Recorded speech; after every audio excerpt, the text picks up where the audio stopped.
Bienvenue sur Africa 24 dans cette nouvelle édition de l'Africa Tonight. Au sommaire de l'actualité. Au Mali, le texte avait suscité une vive polémique durant des mois, mais les députés l'ont finalement adopté. Le nouveau code électoral est entériné. Le rapatriement des réfugiés rwandais va être encouragé en République du Congo, une mesure qui concerne près de 12 000 réfugiés ayant fui le génocide de 1994. Puis coup d'envoi ce jeudi d'une campagne où chaque citoyen nigérian est appelé à l'exemplarité, une démarche du chef de l'État menée notamment sur les réseaux sociaux. Mais tout d'abord, ce séisme ce samedi en Tanzanie, au moins 11 personnes ont perdu la vie. Le bilan fait également état de plusieurs blessés. L'épicentre de ce séisme de magnitude 5,7 est situé à 23 km à l'est de la ville de Ntsunga, dans l'extrême nord-ouest de la Tanzanie, tout près du lac Victoria. On rapporte également plusieurs dégâts matériels avec l'effondrement de plusieurs bâtiments dans la ville de Bukoba. Jamais une décision de justice n'aura été aussi attendue au Gabon. La Cour constitutionnelle doit trancher le contentieux électoral entre le chef de l'État Ali Bongo Ondimba, désigné vainqueur de la présidentielle, face à son principal rival, Jean Ping. Jean Ping qui a récemment souligné la mission cruciale et ô combien délicate de la plus haute cour juridictionnelle du Gabon. Reportage Douglas Ntoutoum avec les commentaires d'Idlet Mirabel-Bissou. Au lendemain du dépôt de son recours devant la Cour constitutionnelle, le candidat Jean Ping a déclaré d'un ton ferme mettre cette institution devant un choix entre la stabilité et l'instabilité du Gabon. Dans sa déclaration, le candidat de l'opposition a mis en garde contre les risques de crise politique profonde s'il n'était pas déclaré vainqueur à l'issue de l'examen des recours par la Cour constitutionnelle. Des propos condamnés par la majorité républicaine. Il va se mettre du côté de ses amis de l'opposition, du côté du peuple et de la communauté internationale, parce que de manière insidieuse, il nous dit que le désordre qui se passe au Gabon, la communauté internationale serait donc complice avec ses actions, et il menace en disant qu'il va tout faire pour mettre le pays à chaos. Nous avons un comportement légaliste.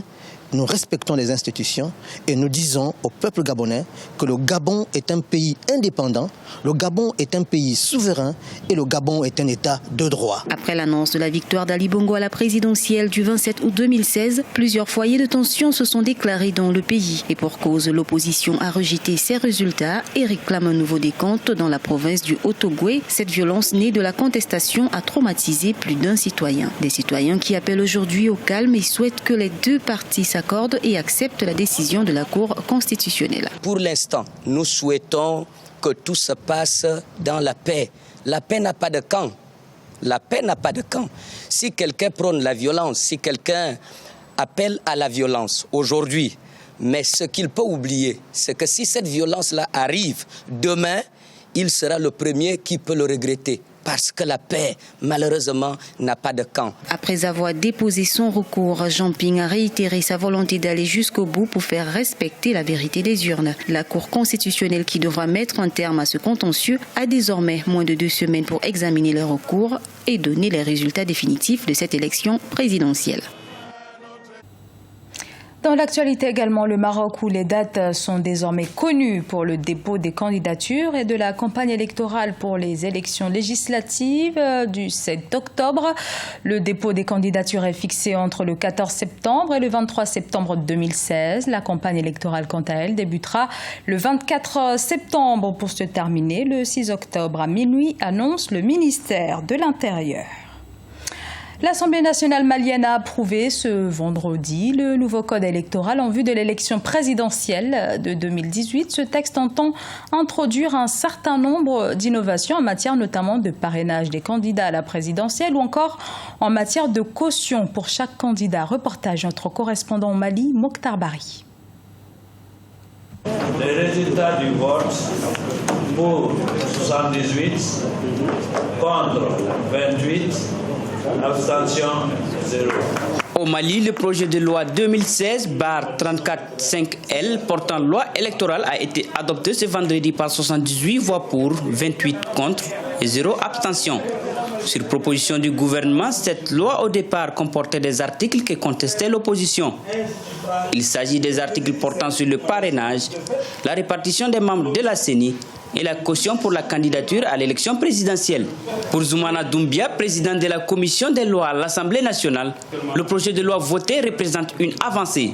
C'est un sentiment de fierté, un sentiment de joie, parce que c'est le fruit de 45 jours de travail qui nous a permis d'écouter une soixantaine de personnes, qui nous a permis d'écouter une bonne partie, en tout cas des acteurs concernés par les élections en République du Mali, et qui nous a permis de prendre en charge en tout cas les observations des uns et des autres pour pouvoir faire des amendements dignes de ce nom pour que le texte soit le plus consensuel possible. Les élus de la majorité ont fait des concessions sur la caution initialement fixée à 35 millions. Elle est ramenée à 25 millions. Le parrainage dans le projet de loi proposait 15 députés et 5 conseillers nationaux. Il passe désormais à 10 députés ou 5 conseillers municipaux. La répartition au niveau de la CENI est de 10 membres, dont 5 pour l'opposition et 5 pour la majorité, en plus de 5 autres de la société civile. Pour Seydou Diawara du groupe parlementaire VRD, cette loi constitue un recul pour la démocratie. D'abord, nous avons voulu que s'il y a réforme à instaurer, qu'elle soit de façon globale, qu'elle puisse aborder beaucoup d'autres aspects de la question des élections, de la question de l'animation de la vie politique. Un point recul, nous avons voté une loi et qui a fait l'objet de beaucoup de promotions. Il s'agit de la loi sur le genre. La loi est allée jusqu'à aller indiquer lors d'inscription, en tout cas des sexes sur les listes électorales. Cette dernière version permet à tous les partis politiques qui n'ont pas de députés de pouvoir se présenter. L'opposition était montée au créneau pour dénoncer certains articles qu'elle jugeait exclusionnistes. Rappelons que ce projet de loi a été proposé au Conseil des ministres par le ministre de l'administration territoriale le 15 juin 2016. Le Congo, le Rwanda et le Haut Commissariat des Nations Unies pour les réfugiés souhaitent inciter au rapatriement volontaire des réfugiés rwandais présents en République du Congo. Une décision qui tombe à point nommé car l'expiration du statut de réfugié de ces ressortissants expire le 31 décembre 2017. Un reportage d'Eva Panzou, notre correspondant au Congo. L'effectivité de la clause de cessation du statut des réfugiés rwandais au Congo aura lieu le 31 décembre 2017. C'est ce qui ressort de la réunion tripartite qui s'est tenue les 8 et 9 septembre à Brazzaville. Les 3 parties ont ainsi décidé d'organiser des campagnes conjointes de sensibilisation sur les 2 solutions durables prévues dans la stratégie globale que sont le rapatriement volontaire et l'intégration. Nous avons eu un échange vraiment franc et fructueux. Je rentre personnellement satisfaite parce que cette fois-ci, je sens que nous nous embarquons sur quelque chose d'opérationnel. Entre 2004 et 2015, seuls 445 réfugiés ont été rapatriés sur 12 000 vivant en terre congolaise, 7 depuis le début de cette année. La délégation rwandaise, conduite par Mme Séraphine Mokantabana, a indiqué que l'un des obstacles majeurs est la désinformation de la communauté par des membres influents, dont certains auraient participé au génocide commis contre les Tutsis en 1994 au Rwanda. La clause de cessation ne prévoit pas que tous les Rwandais soient débarqués à Kigali. L'accord cherche à ce que les Rwandais qui acceptent de rester au Congo restent au Congo en tant que citoyens en ordre. Depuis la fin du génocide rwandais, plus de 3 millions de réfugiés ont été rapatriés. Ceux qui souhaiteront rester au Congo afin d'accomplir des obligations commerciales ou matrimoniales devront se conformer par l'obtention des documents réglementaires. Le HCR a exhorté chacune des parties à montrer sa volonté politique, à mettre en œuvre les engagements pris au cours de cette réunion. Le chef de l'État, Muhammadu Buhari, appelle les Nigérians à plus de civisme. Selon lui, l'économie du pays en crise depuis des mois est la conséquence de l'impunité et de la paresse des citoyens. Cette campagne de civisme lancée ce 8 septembre ne fait pas vraiment l'unanimité. Samuel Gembok. Le président Muhammadu Buhari appelle les Nigérians à plus de civisme. Depuis le début des années 2000, le Nigeria a régulièrement été classé parmi les pays les plus corrompus au monde. À plusieurs reprises, les distorsions régulières enregistrées dans la politique gouvernementale étaient dues aux effets négatifs de la corruption. Une situation qui a toujours entraîné la faiblesse des institutions publiques, dans le pays. Pour mettre un terme à cette dégradation de la vie et de l'image nationale, le président Buhari invite ses compatriotes à plus de civisme. Aujourd'hui, l'honnêteté, l'ardeur au travail et la piété ont cédé la place à l'anarchie et à la détérioration de notre vie nationale. L'économie nigériane paie un lourd tribut à la malhonnêteté, à l'intolérance, à l'impunité et à la paresse. Les gouvernements successifs ont voté des lois relatives à ce fléau. Mais de nombreux observateurs pensent que la corruption ne pourrait se régler seulement par des lois. Les mesures doivent nécessairement prendre en compte l'effectivité de la transparence, la responsabilisation et la prudence.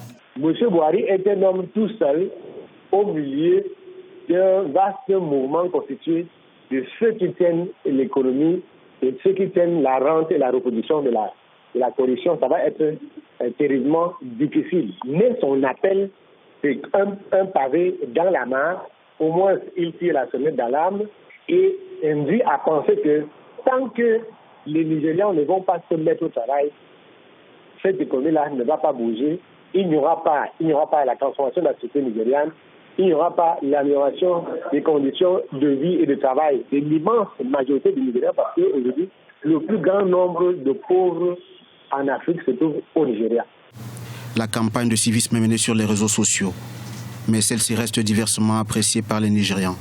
En tout état de cause, les observateurs soulignent qu'il faudra une participation effective des masses et une lutte sous divers angles, notamment le service civil, le judiciaire, le contrôle financier et la supervision du public. Ce journal a été réalisé par l'ensemble de la rédaction. Nous vous remercions pour votre fidélité. Dans un instant, une nouvelle édition de l'actualité sur Africa 24.